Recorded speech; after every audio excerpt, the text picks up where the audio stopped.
बच्चों, इसके पहले वीडियो में आपने त्रिभुज के बारे में पढ़ा था। इसके पहले के जितने भी वीडियो हैं त्रिभुज के बारे में बताया गया था, उनकी थ्योरम्स बताई गई थी और एक्सरसाइज भी बताए गए थे। अगला यूनिट हम लेते हैं, अगली यूनिट है 7। इस यूनिट या अध्याय इकाई का नाम है निर्देशांक ज्यामिति, कोऑर्डिनेट ज्योमेट्री। अब कोऑर्डिनेट निर्देशांक ज्यामिति के बारे में आप पढ़ेंगे, सीखेंगे। अब इसमें देखिए, तल के बारे में आप पढ़ चुके हैं। निर्देशांक ज्यामिति के बारे में थोड़ा सा जानकारी पिछली कक्षाओं में हो चुकी है। जैसे तल क्या होता है, जैसे आपका ये श्यामपट्ट है, ये प्लेन है, इसी को हम नाम तल दे देते हैं, प्लेन होना चाहिए। अब इस प्लेन में अगर कोई बिंदु निर्धारित करते हैं, एक बिंदु की स्थिति ज्ञात करना चाहते हैं, जैसे एक बिंदु हमने ये ले लिया, इस बिंदु की स्थिति ज्ञात करने के लिए हमें इसके निर्देशांक अक्षों के युग्म की आवश्यकता पड़ती है। अब निर्देशांक अक्ष पीछे पड़ चुके हैं। अगर इस तल को, जैसे ये बिंदु आपने लिया, तो इस तल को हमने बिंदु को ज्ञात करने के लिए इस तल को एक परपेंडिकुलर लाइन से इसको भागों में वितरित कर देते हैं। ये सभी जो रेखाएं हैं, लाइंस हैं, एक दूसरे के परपेंडिकुलर हैं, 90 अंश पर होती हैं और इसमें ये आपके अक्ष कहलाते हैं। तो जैसे आपका ये जो आपकी लाइन होती है, एक लाइन जो आपकी पड़ी हुई लाइन है, इसको हम एक्स एक्सिस के रूप में या एक्स अक्ष के रूप में जानते हैं, एक्स एक्सिस। और ये आपका एक्स एक्सिस ये भी रहेगा पूरा, तो एक एक्स और एक्स डैश ले लिया, एक्स अक्ष के रूप में आप जानते हैं, ये आपका एक्स अक्ष हो गया। इसके साथ में ये जो आपकी परपेंडिकुलर लाइन है, एक दूसरे से समकोण बनाती है, ये वाई अक्ष के रूप में इसको हम जानते हैं, वाई अक्ष या वाई एक्सिस। तो एक तरफ वाई बिंदु ले लिया आपने, वाई, तो ये वाई डैश हो गया, इधर दे लिया, तो पूरा अक्ष जो है ये वाई अक्ष के रूप में जाना जाएगा। इस तल को बांटा गया है दो अक्षों में। इसका एक युग्म जो प्राप्त होता है उस बिंदु के निर्धारण को क्लियर करता है। ये बिंदु आपके एक बिंदु की स्थिति को बताता है। आपका ये बिंदु ये लिया गया है, जो बीच वाला बिंदु है, पी से हमने डिनोट किया है। तो इस बिंदु की स्थिति को आप देखें, अगर पी को हम यहाँ पर दिखा दें, शो कर दें, तो बिंदु की स्थिति में आपके जो निर्देशांक प्राप्त होगा, तो वाई अक्ष हो गया और एक्स अक्ष हो गया। तो वाई अक्ष से इस बिंदु की जो डिस्टेंस होगी, ये एक्स अक्ष को शो करेगा और एक्स अक्ष से इस बिंदु की जो डिस्टेंस होगी वाई अक्ष को व्यक्त करेगा। तो यहाँ पर बिंदु है, अगर हम इसके मान लेते हैं कि वाई अक्ष से इस बिंदु की जो डिस्टेंस है, ये डिस्टेंस आपकी जा रही है वाई अक्ष से, इसकी दूरी एक्स ही मान लिया हमने, एक्स मान लिया, और इसकी जो है एक्स अक्ष से इसकी जो डिस्टेंस है, इस डिस्टेंस को हमने y मान के रखे। सपोज करना है, कुछ भी आप रखेंगे, हमने x और y मान लिया। तो ये जो बिंदु दोनों का क्रॉस पॉइंट होता है, ये आपका ओरिजिन होता है, जिसे हम O से डिनोट करेंगे। मूल बिंदु जिसको हम कहते हैं, मूल बिंदु, यहाँ पर अक्षों का मूल बिंदु प्राप्त होता है, तो इस मूल बिंदु के रूप में इसको हम जानेंगे। अब इसमें देखिए, ये जो बिंदु है, इस बिंदु की y अक्ष से जो डिस्टेंस हमने क्या मान रखा है, y। अगर इससे हम यहाँ पर ये लंब डाल दिए जाएं, ये लंब डाल दिए जाएं इस बिंदु की स्थिति ज्ञात करने के लिए, तो यह दूरी आपकी x हो गई और यह दूरी y, जिसको हम यहाँ दिखा सकते हैं, y दूरी और ये x दूरी। तो जो बिंदु का हमें निर्देशांक देना है, इसकी स्थिति को बताना है, तो y अक्ष से इस बिंदु की दूरी हमने क्या मान रखी है, x, और x अक्ष से इस बिंदु की डिस्टेंस हमने क्या मान रखी है, y। तो इस बिंदु का एक निर्देशांक प्राप्त हो जाएगा। अब अर्थात निर्देशांक जो आप ज्ञात करेंगे, निर्देशांक कैसे, कोऑर्डिनेट कैसे आप ज्ञात करेंगे, निर्देशांक आप जो ज्ञात करेंगे इसके लिए एक सूत्र के रूप में निर्धारण हो गया। तो निर्देशांक कैसे ज्ञात होगा, पहले x का मान और बाद में y का मान। इसको आप x अक्ष को जो x है इसको कैसे पढ़ेंगे और इसको क्या पढ़ेंगे, तो ये जो आपका है अवशा के रूप में आप जानते हैं x अक्ष, जिसे हम भुज के रूप में यहाँ लिखेंगे, हिंदी में आप इसको भुज लिखते हैं। ये डिस्टेंस जितनी होगी x का मान भुज कहलाता है, और जो y का मान है ये कोटि कहलाता है, y का मान कोटि कहलाएगा, कोटि कहलाता है। ये अवशा और ये ऑर्डिनेट के रूप में आप जानते हैं, तो ये भुज कामा कोट निर्देशांक जो प्राप्त होगा भुज कामा कोट, इसके नाम से आप जानेंगे। अवशा कामा आपका ऑर्डिनेट, इससे याद करेंगे। भुज क्या है, x की वैल्यू भुज कहलाएगी। आप x में आप लिख सकते हैं जो x का मान है वही भुज कहलाएगा, और जो y का मान है कोटि कहलाएगा। इस प्रकार आप निर्देशांक फाइंड करेंगे, निर्देशांक ज्ञात करेंगे। सबसे पहले भुज का मान रखेंगे, उसके बाद में कोटि का मान रखेंगे, अवशा का मान रखा जाएगा, और यहाँ पर ये पूरी दूरी भुज का ही मान x अक्ष का ही मान होगा, और ये पूरा मान y का। अब आप यहाँ पर देखें कि यहाँ पर जो निर्धारण किया गया है, तो मूल बिंदु ओरिजिन रखा गया है, तो ओरिजिन से आपके राइट की दूरी जितनी भी होगी, दाएं अक्ष की दूरी होगी, दाएं तरफ की दूरी प्लस में धनात्मक होंगी, और इससे बाएं तरफ की दूरी अगर चलेंगे तो ऋणात्मक प्राप्त होगी। इसी साथ इस मूल बिंदु ओरिजिन से अगर हम ऊपर की ओर चलेंगे तो धनात्मक दूरियां प्राप्त होंगी, और नीचे की ओर चलेंगे तो ऋणात्मक दूरी प्राप्त होगी। तो आप किसी बिंदु, जैसे बिंदु P लिया गया, इसका निर्धारण किया गया भुज कामा कोट से, तो किसी तल में स्थित किसी बिंदु का निर्धारण कैसे करेंगे, तो हमें उसे निर्देशांक अक्षों के पेयर की युग्म की आवश्यकता पड़ेगी, जैसे x अक्ष और y अक्ष, जिससे हम x कामा y से इस बिंदु की स्थिति का निर्धारण किया जाएगा, और इस प्रकार इसका निर्देशांक हम ज्ञात करेंगे, बिंदु की स्थिति को ज्ञात करेंगे। अब आगे चलते हैं। अब जो आपका निर्देशांक प्राप्त हुआ है, इस निर्देशांक में जो तल लिया है इसको 4 भागों में बांटा गया है। तल को 4 भागों में आपने बांट लिया है। जो पहला भाग है, पहले भाग को आप प्रथम चतुर्थांश, फर्स्ट क्वाड्रेंट के नाम से जानते हैं। प्रथम चतुर्थांश, ये आपका प्रथम चतुर्थांश कहलाएगा, प्रथम चतुर्थांश फर्स्ट क्वाड्रेंट के रूप में। और ये द्वितीय चतुर्थांश, द्वितीय चतुर्थांश, और ये तृतीय चतुर्थांश, तृतीय चतुर्थांश, और ये चौथा भाग है चतुर्थ चतुर्थांश, चतुर्थ चतुर्थांश। अब ये चतुर्थांश क्या होता है, कोई भी किसी भी भाग को 4 समान भागों में बांटा जाता है। पहला भाग क्वाड्रेंट चतुर्थांश कहलाएगा, उसका जो एक भाग होगा, किसी भी संपूर्ण भाग को अगर बराबर 4 भागों में बांट दिया जाए, उसका एक भाग ही चतुर्थांश कहलाता है, क्वाड्रेंट कहलाता है। तो प्रथम चतुर्थांश ये हो गया, और क्रमशः आप चलेंगे एंटी क्लॉकवाइज में, ये द्वितीय चतुर्थांश, और ये तृतीय चतुर्थांश, और ये चतुर्थ चतुर्थांश। अब बिंदुओं के निर्धारण में बिंदु आपके कैसे प्राप्त होंगे, तो ये ध्यान रखना है।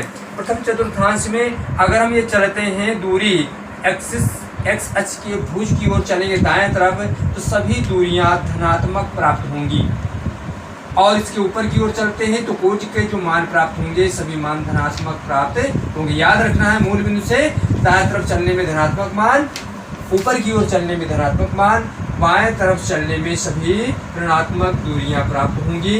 अगर नीचे की ओर चलते हैं तो ये दूरियां भी हमारी ऋणात्मक प्राप्त होंगी।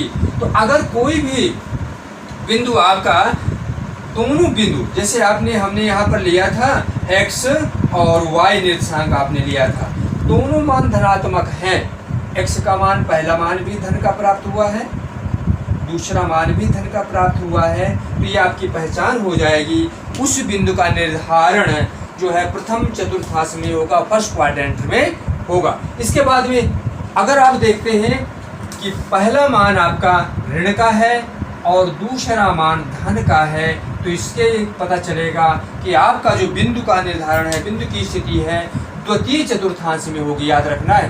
पहला मान x का मान ऋणात्मक और y का मान धनात्मक, तो द्वितीय चतुर्थांश में पड़ेगा, सेकेंड क्वाड्रेंट में पड़ेगा। इसके बाद में देखते हैं कि अगर पहला मान और दूसरा मान दोनों ऋणात्मक हैं, जो आपको निर्देशांक प्राप्त हुआ है, मान कुछ भी हो, संख्या कुछ भी हो, आपको ये ध्यान देना है कि पहला मान भी ऋणात्मक है, दूसरा मान भी ऋणात्मक है, तो आप ये करेंगे कि वह बिंदु की स्थिति तृतीय चतुर्थांश में पड़ेगी। इसके साथ में अगर पहला मान धनात्मक और दूसरा मान ऋणात्मक प्राप्त होता है, जो आपको दिए गए मान है, उन मानों में पहला मान धन का है, दूसरा ऋण का है, तो उस बिंदु की स्थिति आपको बता देना है कि चतुर्थ चतुर्थांश में पड़ेगी, तो फोर्थ क्वाड्रेंट में पड़ेगी। ये आपको ध्यान में रखना है। तो बिंदु की स्थितियों के बारे में ये भी सवाल पूछा जाता है। कोई भी कोऑर्डिनेट दिया जाएगा, दोनों मान x और y का मान दे दिया जाता है, पूछ लिया जाता है कि बिंदु का निर्धारण कैसे करेंगे। तो आप निर्देशांक तल क्या है, निर्देशांक ज्यामिति के अंतर्गत निर्देशांक क्या होता है आपने सीख लिया, बिंदुओं की स्थिति को सीख लिया। अब इसके बाद में आगे चलते हैं कि जो आपकी निर्देशांक ज्यामिति है, निर्देशांक ज्यामिति में आपने अक्ष, x अक्ष से जो बिंदु की दूरियां हैं, y से बिंदु की दूरी को x का मान, भुज का मान कहेंगे, और x अक्ष से बिंदु की दूरी को कोटि का मान अर्थात ऑर्डिनेट का मान प्राप्त होता है, इसे अक्षसा का मान प्राप्त होता है। इसके तहत देखेंगे आगे। आपको देखा निर्देशांक जो ज्यामिति है, इसका जो कोऑर्डिनेट ज्योमेट्री में एक बीजीय साधन अलजेब्रिक टूल्स के रूप में हम विकसित करते हैं इसको, और विकसित करने के बाद बीजगणित का प्रयोग करके ज्यामिति का अध्ययन करने में इसकी हम सहायता करते हैं। साथ में बीजगणितीय और ज्यामिति के द्वारा ज्यामिति को समझने में इसकी भी आवश्यकता पड़ती है। और इसी कारण निर्देशांक ज्यामिति के विभिन्न क्षेत्रों में व्यापक अनुप्रयोग जो पाए गए, भौतिकी में, इंजीनियरिंग में, समुद्री परिवहन में और भूकंप शास्त्र संबंधी और कला आदि में हम इस निर्देशांक ज्यामिति का प्रयोग करते हैं।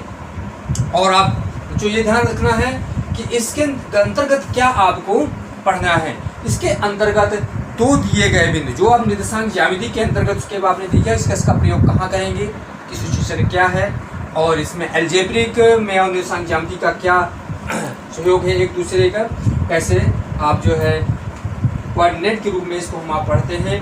अब देखिए आगे देखते हैं कि इसमें क्या क्या आप सीखेंगे।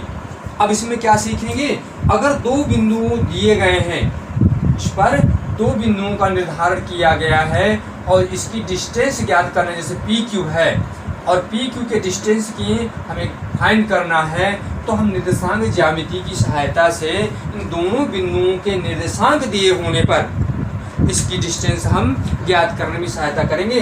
P और Q की दूरी ज्ञात करने में अगर इसका निर्देशांक दे दिया गया, P का निर्देशांक दे दिया जाए, Q का निर्देशांक दे दिया जाए, दोनों बिंदुओं की दूरी ज्ञात करने में निर्देशांक ज्यामिति का प्रयोग करेंगे। साथ में अगर एक तीसरा बिंदु भी दे दिया जाए, हमने यहाँ पर ले लिया तीसरा बिंदु, तीन बिंदु दिए गए हैं, इन तीनों बिंदुओं की सहायता से हम एक ट्रायंगल बना सकते हैं, त्रिभुज बना सकते हैं। तो इस त्रिभुज का एरिया कैसे फाइंड करेंगे, इसका क्षेत्रफल कैसे ज्ञात करेंगे, ये भी हम निर्देशांक ज्यामिति की सहायता से यहाँ पर ज्ञात करेंगे। तो याद रहे क्या कि पी क्यू आर तीन बिंदु है, इसके कोऑर्डिनेट जो आपके दिए हैं, निर्देशांक आपको दिए हुए होने चाहिए, कोऑर्डिनेट दिए होने चाहिए। अगर हमें पी क्यू आर के बिंदुओं की निर्देशांक ज्ञात है, तो इस जो ट्रायंगल बना हुआ ट्रायंगल है, इसका एरिया या क्षेत्रफल हम ज्ञात कर सकते हैं। इसके साथ में ही अगर कोई लाइन दी गई है, एक लाइन दी गई है, जैसे हमने एक पी क्यू लाइन लिया, इस पी क्यू लाइन को किसी अनुपात में कोई बिंदु विभाजित करता है, जैसे बिंदु यहाँ पर हमने M ले लिया, या अलग से कोई बिंदु ले लेते हैं, यहाँ पर बिंदु हमने A और ये B ले लिया, सपोज कर लिया, और यहाँ पर एक बिंदु P लिया। यह बिंदु P इन रेखा को M और N अनुपात में विभाजित कर रहा है, डिवाइड कर रहा है। तो बिंदु P के निर्देशांक ज्ञात करना हम सीखेंगे कोऑर्डिनेट ज्योमेट्री की सहायता से। अगर कोई रेखा दी गई है, उस पर स्थित दो बिंदुओं को मिला दिया जाए, इस पर m और n अनुपात में कोई बिंदु इस रेखा को डिवाइड करता है, विभाजित करता है, इस दिए गए बिंदु के निर्देशांक भी हम ज्ञात करेंगे। तो हम इसके अंतर्गत क्या पढ़ेंगे, आपके ध्यान में आ गया, दो बिंदुओं के बीच की दूरी ज्ञात करना। अगर दो बिंदुओं के निर्देशांक दिए गए हैं और यदि तीन बिंदु दिए गए, निर्देशांक दिए गए हैं, तो उन बिंदुओं से बनने वाले त्रिभुज का क्षेत्रफल ज्ञात करना सीखेंगे। और यदि एक रेखा दी गई है जिस पर दो बिंदु दिए गए हों और इस रेखा पर एक ऐसा बिंदु लेना है जो उस रेखा को m और n अनुपात में विभाजित करता है, किसी अनुपात में विभाजित करता है, दिए गए बिंदु के निर्देशांक ज्ञात करना आप लोग सीखेंगे।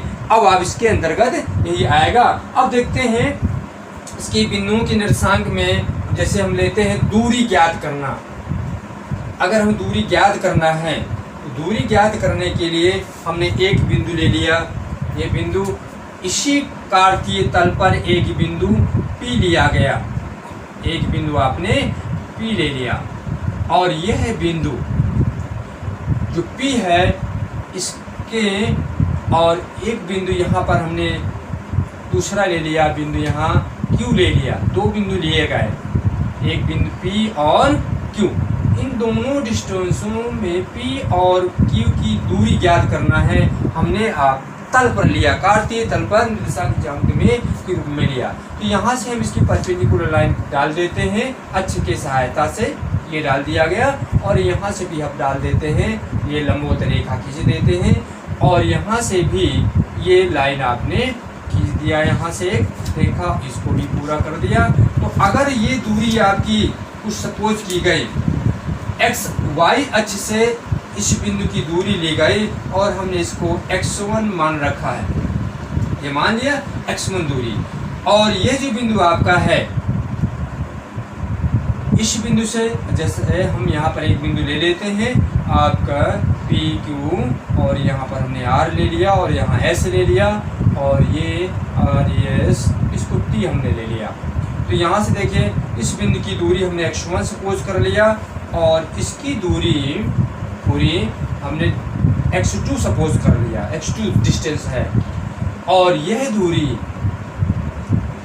आपकी डिस्टेंस हमने y1 मान लिया, और यह पूरी दूरी x अक्ष से दूरी है तो y का मान आएगा, तो ये हमने y2 दूरी मान लिया, ये y2 डिस्टेंस मान लिया।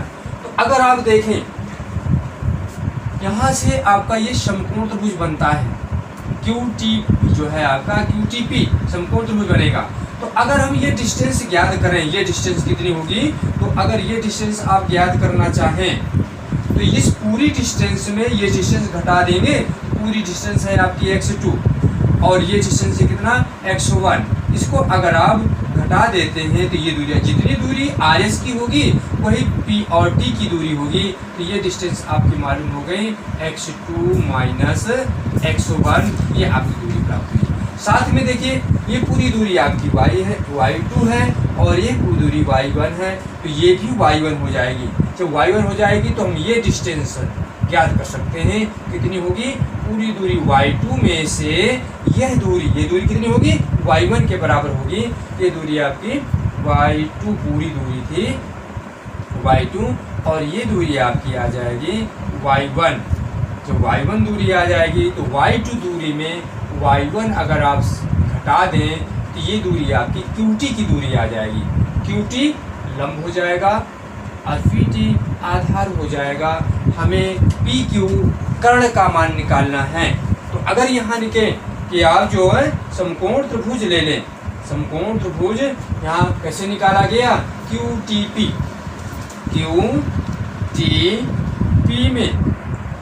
में PQ की दूरी, PQ 90 के सामने की भुजा आपकी कर्ण होती है, जो कर्ण होती है तो PQ की दूरी कैसे निकालेंगे, तो PQ स्क्वायर इज इक्वल, ये आपका आ जाएगा QT या PT स्क्वायर और प्लस QT स्क्वायर, इस प्रकार फाइंड करेंगे। PT स्क्वायर, देखिए PT क्या है आपकी दूरी, x2 माइनस x1 का स्क्वायर, प्लस QT क्या है, y2 माइनस y1 का स्क्वायर आपका हो जाएगा। PQ का स्क्वायर का मान है, अगर इसी में हम फाइंड करें, PQ की वैल्यू फाइंड करें पी क्यू की फाइंड करेंगे तो दोनों पक्षों में हमें स्क्वायर रूट निकालना पड़ेगा। इसका स्क्वायर रूट निकलेगा पी क्यू और इसका स्क्वायर रूट आप लगा देंगे रूट ऑफ जाएगा, इधर स्क्वायर जाएगा तो रूट में आ जाएगा h2 minus x1 whole square और plus y2 minus y1 whole square, ये प्राप्त हो जाएगा। तो यही डिस्टेंस फार्मूला कहलाएगा। कोऑर्डिनेट ज्योमेट्री में डिस्टेंस फार्मूला इसको प्राप्त करेंगे। ये आप दो बिंदुओं के बीच की दूरी ज्ञात करने के लिए इसका प्रयोग करेंगे। तो पी क्यू की दूरी ज्ञात किया आपने, तो पी क्यू की दूरी अर्थात दो बिंदुओं के बीच की दूरी का फार्मूला आपने प्राप्त कर लिया। तो दो बिंदुओं के बीच की दूरी, यहाँ पी और क्यू की डिस्टेंस ज्ञात करनी थी, तो इसकी दूरी ज्ञात करने के लिए आपने यहाँ से ये निकाल लिया और ये डिस्टेंस मान करके आपने निकाला गया, जिसमें x2 और x1 ये बिंदु दिए गए हैं। तो ये बिंदु, इसके निर्देशांक अगर आप ज्ञात करना चाहें तो बिंदु P का जो कोऑर्डिनेट क्या बनेगा, बिंदु P में पहले भुज का मान कितना आएगा x1 और कोटि का मान, इसमें जो कोटि का मान ज्ञात करेंगे तो ये y1 प्राप्त होगा। तो x1 y1 ये बिंदु P का निर्देशांक प्राप्त हो जाएगा। और Q का निर्देशांक ज्ञात करना है, ये डिस्टेंस कितनी है x2 और दूसरी डिस्टेंस ये कितनी है y2, ये y2 फाइंड होगा। और इस प्रकार अगर दो बिंदु दिए गए हैं, दो बिंदुओं में आपको ध्यान रखना है, दो बिंदु P और Q, जैसे पहला बिंदु P का निर्देशांक x1 y1 ये कोऑर्डिनेट दिया हुआ है, Q का कोऑर्डिनेट दिया हुआ है x2 y2। दोनों की डिस्टेंस या दूरी कैसे ज्ञात करेंगे, इस फार्मूले से। दो बिंदुओं के बीच की दूरी बराबर root of x2 minus x1 का whole square plus y2 minus y1 का होल स्क्वायर। अगर सपोज दैट इसका उल्टा प्रयोग कर देते हैं, x1 माइनस x2 का whole square plus y1 minus y2 का होल स्क्वायर, अगर ये प्रयोग करेंगे, यहाँ पर y2 दोनों जगह रख दिया है, y1 है, तो y2 माइनस y1 का होल स्क्वायर ये फाइंड करेंगे, x2 माइनस x1 का whole square plus y2 minus y1 का होल स्क्वायर। अगर इस उल्टा भी प्रयोग कर देते हैं, x1 माइनस x2 का whole square plus y1 minus y2, तो भी आपका सवाल गलत नहीं होगा, क्योंकि होल स्क्वायर है तो चिन्हों में कोई परिवर्तन नहीं होता। ये तो a माइनस बी का होल स्क्वायर लिखे या b माइनस का होल स्क्वायर लिखे, उसमें कोई अंतर नहीं आता है। तो इस तरह आप दो बिंदुओं के बीच की दूरी ज्ञात करेंगे। याद रहे, कब दो बिंदुओं के बीच की दूरी, तो ऐसे दो बिंदु जिनके दोनों निर्देशांक, पहले बिंदु का निर्देशांक ज्ञात हो और दूसरे का निर्देशांक ज्ञात हो, तो इस फार्मूले का आप यूज करेंगे और दो बिंदुओं के बीच की दूरी ज्ञात करेंगे। जैसे फॉर एग्जांपल के लिए हम लेते हैं, यहाँ पर फॉर एग्जांपल लेंगे और उसकी दूरी, दो बिंदुओं के बीच की दूरी आप ज्ञात करेंगे। ज्ञात करने के लिए इस फार्मूले का प्रयोग करेंगे। अब इस फार्मूले में जैसे आपने बिंदु लिया, फॉर एग्जाम्पल के लिए हमने लिया फर्स्ट पॉइंट लिया P का कोऑर्डिनेट हमने ले लिया 7, 2 और Q का कोऑर्डिनेट हमने ले लिया 9,